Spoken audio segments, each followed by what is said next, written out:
और तो और ये हमेशा याद रखिए, भगवान किसी एक के नहीं है। हम लोग सोचें कि भगवान किसी एक के लिए, ऐसा नहीं है। श्रीमद् भागवत बताती है कि भगवान किसी एक धर्म के लिए नहीं है, भगवान धर्म और जाति से बहुत ऊपर है। इसके पीछे मैं एक इतिहास बताता हूं आपको। जगन्नाथ भगवान के सुंदर दर्शन आप लोगों ने कभी किया होगा, जाकर के किया है या नहीं? जगन्नाथ भगवान का चलिए कभी ठाकुर आपको कृपा करें और आप दर्शन करें। तो जगन्नाथ भगवान की एक लीला आती है, इस लीला से समझिएगा आप कि क्यों उनका नाम जगन्नाथ है, क्यों उनको हम सत्य परम सत्य कहते हैं। एक बहुत पहले का इतिहास बता रहा हूं मैं। कारे खां नाम के एक मुस्लिम भक्त हुए थे। क्या नाम था? कारे खां। और उनकी जगन्नाथ भगवान में इतनी निष्ठा थी, थे तो मुसलमान लेकिन जगन्नाथ भगवान के प्रति बहुत प्रेम। दिन रात जगन्नाथ जी के ही मंदिर के पास पड़े रहते। पर उनके मुस्लिम धर्म के लोग इस बात से बहुत खफा हो जाते, बार बार उन पर क्रोध करते। एक बार की बात ऐसी लीला हुई कि जो इनका कारे खां जी का जो बेटा था वो किसी कारण मर गया।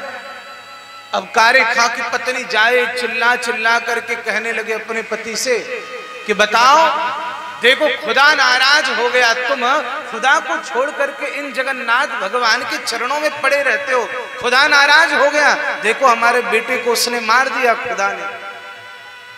पर कारे खां जो मुस्लिम भक्त थे, उनकी जगन्नाथ भगवान में इतनी दृढ़ निष्ठा थी, कुछ क्षण के लिए वो रोए, पर उनको याद आया कि दर्द जिसने दिया है दवा भी वही देगा।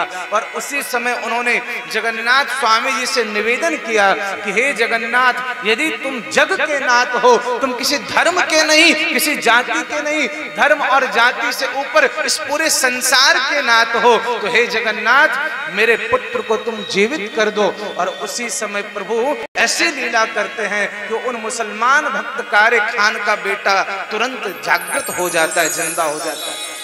ये सत्य इतिहास आपको मैं बता रहा हूं। क्यों? क्योंकि भगवान किसी एक के नहीं है, वो धर्म जाति से बहुत ऊपर है।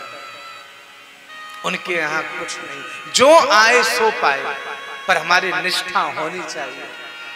इसलिए उनका नाम क्या है? जगन्नाथ, जो सबके नाथ हैं, अनाथों के नाथ हैं। बहुत दिव्य बात श्रीमद् भागवत में बताई गई कि भगवान इस संसार के रचयिता हैं, संसार को बनाते हैं, संसार को चलाते हैं और अंत में इसको अपने अंदर ही समेट लेते हैं।